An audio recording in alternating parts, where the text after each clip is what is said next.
Thank you so much for joining this lecture series. In this lecture series, we are taking up a new paper that is Western Political Thinkers. We will start with an ancient Greek philosopher. You might have heard of him, and you might have heard of his famous quotations. In this class, we are discussing about Plato, who is considered as the father of political philosopher. He was born and he lived in Athens. He was a smart student of Socrates, and he in fact learned a lot from his teacher Socrates, especially his discipline of dialectical method, which was in fact used by later philosophers like Hegel and Karl Marx. I'll briefly explain what dialectical method is. In dialectical method, an individual will come out with a topic or which they call as thesis. This thesis will be countered by another thesis which is called synthesis. This synthesis, the combination of this thesis and synthesis will produce another thesis which they call it as synthesis. Thesis, antithesis, and synthesis. This method is called as dialectical method. Suppose I will say this is white in color. I'll say this paper is white in color. Someone may come out and say, no, this is not white in color, this is blue in color. And then the combination, after discussing combination with this, combining these two theses, it will come out with another thesis, and we may say, no, this is neither blue nor white, this is black. Yeah. So, and then this is black. They will move on with another topic, or they will move on with another thesis and synthesis and antithesis. Some may say family is state. Some may say no, family is not state. Individual is state. Neither individual nor family is state. They may come out with another synthesis or another thesis, that is the society is the state. I'm briefly explaining about dialectical method. In order to understand a political philosopher, or in order to understand an individual, not just a political philosopher, but if you want to understand an individual, you must understand his background, his situation, where he lived, and what events happened, what are the events that influenced him or her. In case of Plato saw the worst of the Peloponnesian War. What is this Peloponnesian War? It's an ancient Greek war fought between two warring states, two brave city-states, two great city-states, that is the Athens and the Spartans. You might have seen Spartans, 300 Spartans go out for war against Xerxes, against the Persians. These two were powerful city-states in the Greek city-state. They fought. They, along with their allies, Athenians allies and Sparta allies, they fought for a very long time for the hegemony of the Greek world. After fighting for a very long time, it was the Sparta who decides the war at the end of the day. That is one event that influenced Plato, and then another important event that influenced Plato was, during this time, the fight between the oligarchs. What is oligarch? I have written it here. Oligarch is a system of government in which a small number of people maintain power. A small group of people maintains power in oligarch form of government. So there was a fight between the oligarchs and democrats in Athens. The fight between these two had been happening, but it comes to peak during Plato's time. Plato takes an idea from this. One is few individuals governing, and the other is many people. Democracy means we the people, government of the people. So there was a fight between the government of the people and government of the few. Plato later will come out with his philosopher king, which we will be discussing in the subsequent class. So please pay attention. And by the way, if this lecture series or if this class session is helping you in any way, Please to like, share, and subscribe, and I shall be very grateful. With that, let's move on to the next point, that the circumstances had a bearing in his view and political idealism, which is reflected in his work.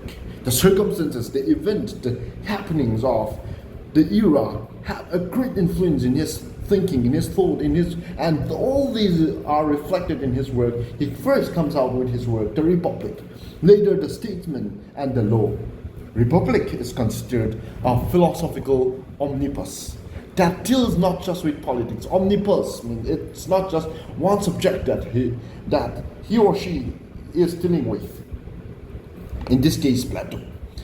Plato's work, Republic. It's not just a philosophical omnibus. That is, it does not simply deal with politics, but it deals with all aspects of life, including education. There may be a part of science also. Ideal man. What is the ideal man that a society should have? He discusses about society. He discusses about morality, ethics.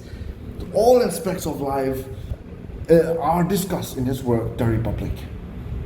It is more of an it's more of an ideal world that he is projecting in his work, The Republic.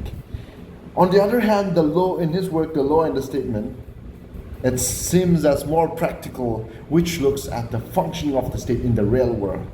The journey from Republic to law can be seen as a movement away from idealism to practical way, which was further evolved by his student Aristotle. So Aristotle is more practical, while Plato is more idealist. Plato's Republic is an idealist, and his work, The Law, is more of a practical book which discusses about the practical governance of the real world. This is briefly about Plato and his works. In the next slide, we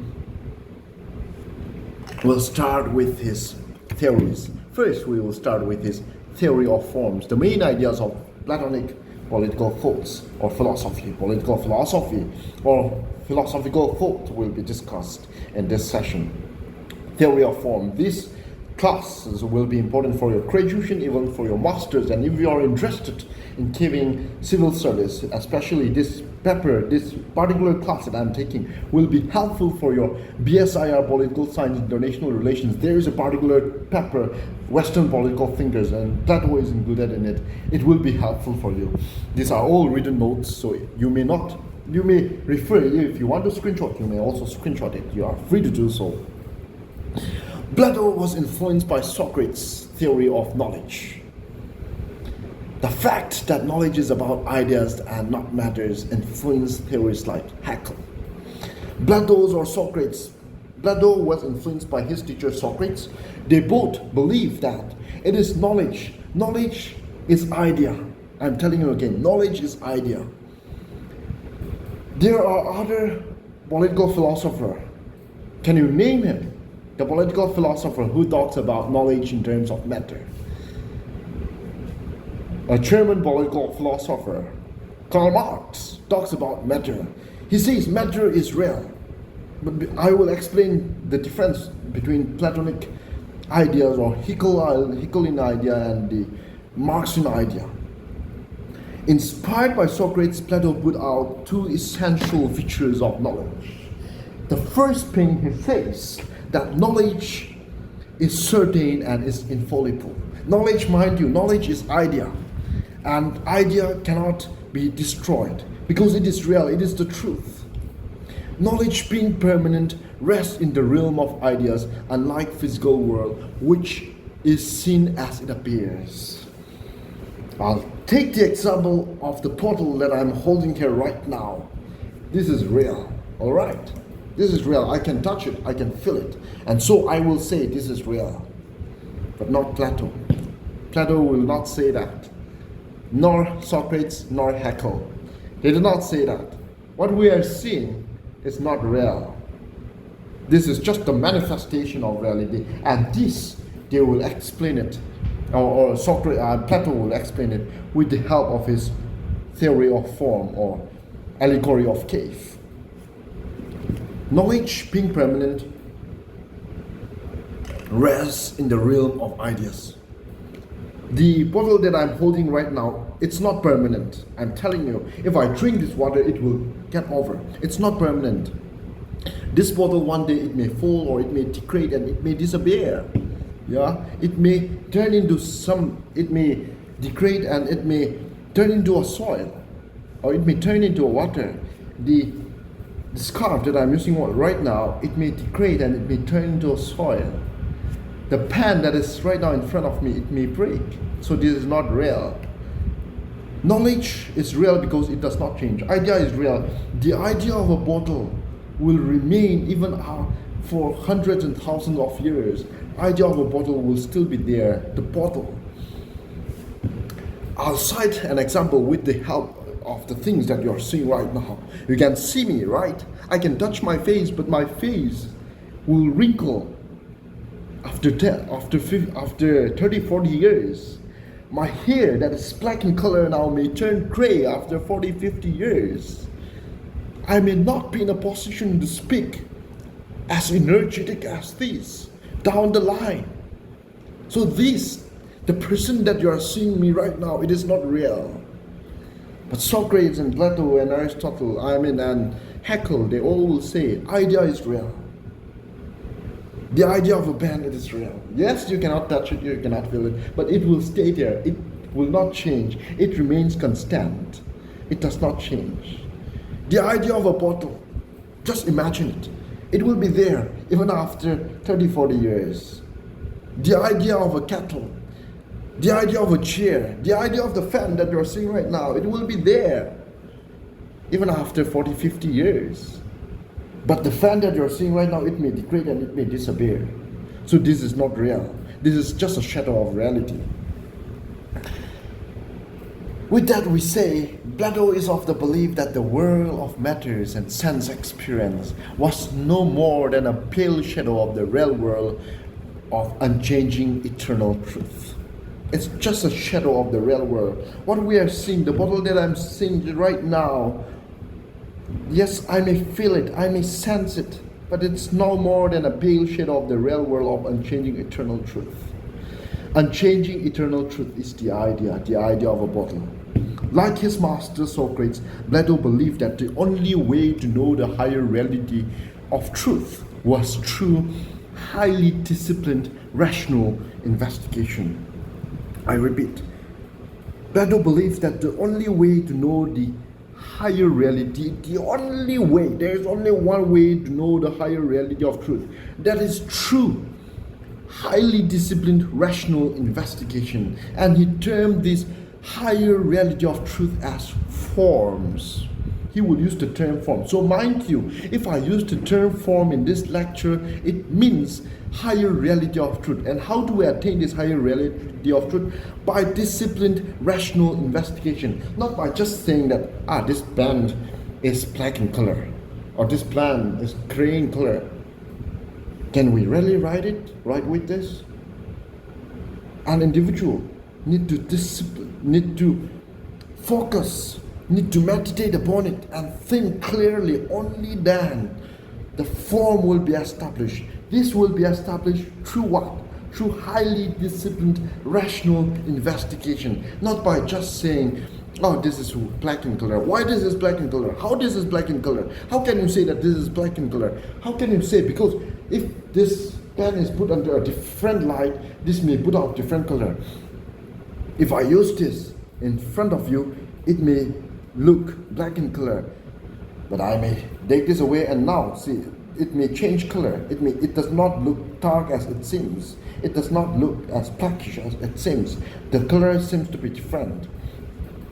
So you cannot say that this is really black.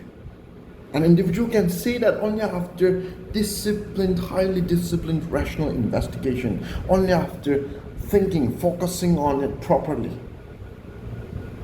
Plato will say form is the ultimate object of appearance. Visible world is shadow of the real world. Form is the ultimate object of the appearance. Visible world is the shadow of the real world. Plato in his work uses numerous allegories to put his key concepts. His concepts There are various concepts that we are going to establish in the coming classes. But Plato, in order to establish this concept, he established this concept with the help of allegories. He will use the allegory of cave. He will use the analogy of the sun, the allegory of the cave, in order to establish his ideas, in order to explain his concepts. For his theory of form, the most famous is in the myth of cave, which is seen in the 7th book of the Republic. The myth of cave. This is very interesting. Let's try to understand. Now pay attention. This is interesting and you have to listen to this carefully if you want to understand the theory of form of Plato. It's not difficult. I'm telling you. It's not difficult when you pay attention. Now let's start. In a cavernous chamber, ordinary mortals are chained in a fixed position. These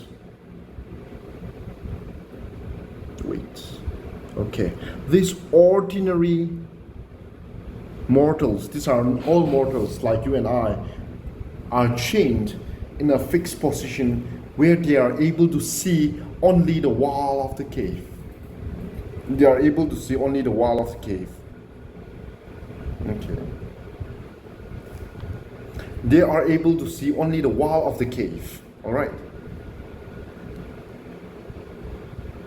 In front of them, which reveals, but yes, it reveals something, but it reveals the shadow of the reality.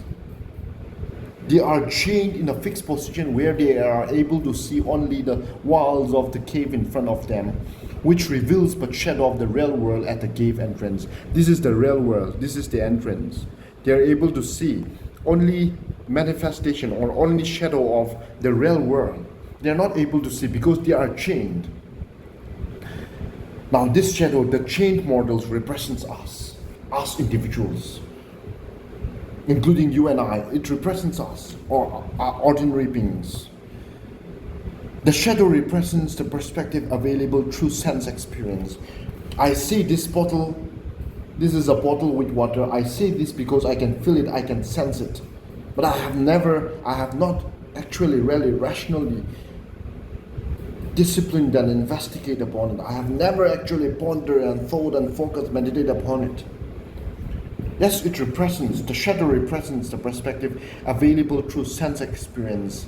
And only when one of the prisoners is permitted to ascend to the light of the day at the mouth of the cave, thus you realize that the shadow world is in fact far removed from reality. One prisoner was allowed to escape. I don't know how, we don't know how, but somehow he managed to escape. Now in the real world, one prisoner, one ordinary mortal, remain disciplined, dedicated, and ponder upon objects, things, meditate upon it, upon disciplined rational investigation. After highly disciplined rational investigation, he attained the higher truth, the form. That is, in this allegory, he escaped from the cave. And he began to go and see the real horse, the real tree, the real sun. At first, it was hard for him to believe, but as he lived on, he realized that what he saw in the cave was not real. It's just a manifestation of the reality. It is not real. He see it, and he began to realize that the bottle that he is holding, or the horse that he saw, it is not real. It's just a manifestation of reality. But what is harder for him was he tried to go back and convince his fellow mates in the prison. Returning to the fellow caves to explain to them the error of their ways. They are, after all, relatively comfortable in their shadow world. He tried to convince them, but they do not believe. It is like now Plato coming back and telling the ordinary people, Socrates coming back and telling the ordinary people that the earth is round, but they won't believe, no, the earth is flat. He keeps telling them the world is round, they won't believe, no, it is flat. It's trying to convince an ordinary folk, but they won't understand, they won't believe, they won't trust him. because we are all comfortable. And I'll just cite a simple example. If I tell you that the bottle that I'm holding here right now, as an ordinary person, yes, I can touch it, I can feel it, I can even drink the water in it. Yes, it is real because I can drink it, I can hold it, I can feel it. It is real. But scholars, philosophers like Plato, Socrates, and Haeckel will not say it is real. Why? Because these things, the bottle that I'm holding, will change, will degrade over time. This is not real. Because if I drink this water, the water which was full earlier, it may turn empty. Now it is half empty. Later it will be empty. So this is not real, because the bottle which holds water is no longer holding water. The bottle may break one day. So the bottle here is not real, but the idea of the bottle, it is real, because it will not change even if the things change. So idea is real, knowledge, the matter is not real. The allegory of the caves speaks of the ignorance of human depth in the conventional ethics formed by society. Conventional ethics formed by society. We may say conventional ethics. We may say that democracy is the best form of government, or some of them may say monarchy is the best form of government, but not Socrates, not Plato. Plato will say, no, it is not. Plato will say, we must set up philosopher kings. Someone who has pondered upon it, who has rationally disciplined himself and investigated upon the things that are happening. He has attained higher knowledge. He has attained the truth, the form. Thus, he must be the ruler. That was Plato. There is another allegory, analogy, that is analogy of the sun. This is also seen in his work, The Republic. In analogy of the sun, Glaucon is another philosopher who asked Socrates, what is goodness? And Socrates compares goodness to sun, through which we are able to see and be seen. Goodness or knowledge, Socrates says, will take us to truth. You can further see in this the allegory of the sun. The sun is the light that connects what is seen with that seer, the one that connects the many. This is the allegory, analogy of the sun, allegory of the sun. Let me try once again to show you a video, if it works. I hope it works. Okay, this is a brief video. One of history's most famous thinkers said life is like being chained up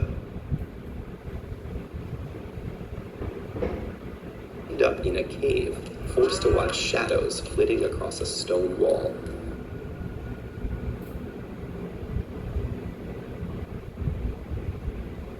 Pretty cheery, right?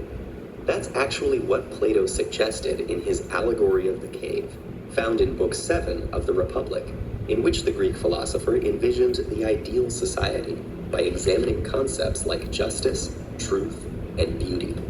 In the allegory, a group of prisoners have been confined in a cavern since birth, with no knowledge of the outside world. They are chained facing a wall, unable to turn their heads, while a fire behind them gives off a faint light. Occasionally, people pass by the fire carrying figures of animals and other objects that cast shadows on the wall.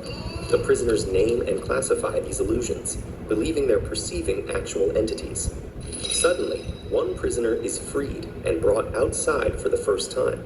The sunlight hurts his eyes, and he finds the new environment disorienting. When told that the things around him are real, while the shadows were mere reflections, he cannot believe it. The shadows appeared much clearer to him, but gradually his eyes adjust until he can look at reflections in the water, at objects directly, and finally at the sun, whose light is the ultimate source of everything he has seen. The prisoner returns to the cave to share his discovery, but he is no longer used to the darkness and has a hard time seeing the shadows on the wall. The other prisoners think the journey has made him stupid and blind, and violently resist any attempts to free them. Plato introduces this passage as an analogy of what it's like to be a philosopher trying to educate the public. Most people are not just comfortable in their ignorance, but hostile to anyone who points it out. In fact, the real-life Socrates was sentenced to death by the Athenian government for disrupting the social order, and his student Plato spends much of the Republic disparaging Athenian democracy while promoting rule by philosopher kings. With the cave parable, Plato may be arguing that the masses are too stubborn and ignorant to govern themselves. But the allegory has captured imaginations for 2,400 years because it can be read in far more ways. Importantly, the allegory is connected to the theory of forms developed in Plato's other dialogues, which holds that, like the shadows on the wall, things in the physical world are flawed reflections of ideal forms, such as roundness or beauty. In this way, the cave leads to many fundamental questions, including the origin of knowledge, the problem of representation, and the nature of reality itself. For theologians, the ideal forms exist in the mind of a creator. For philosophers of language viewing the forms as linguistic concepts, the theory illustrates the problem of grouping concrete things under abstract terms. And others still wonder whether we can really know that the things outside the cave are any more real than the shadows. One of history's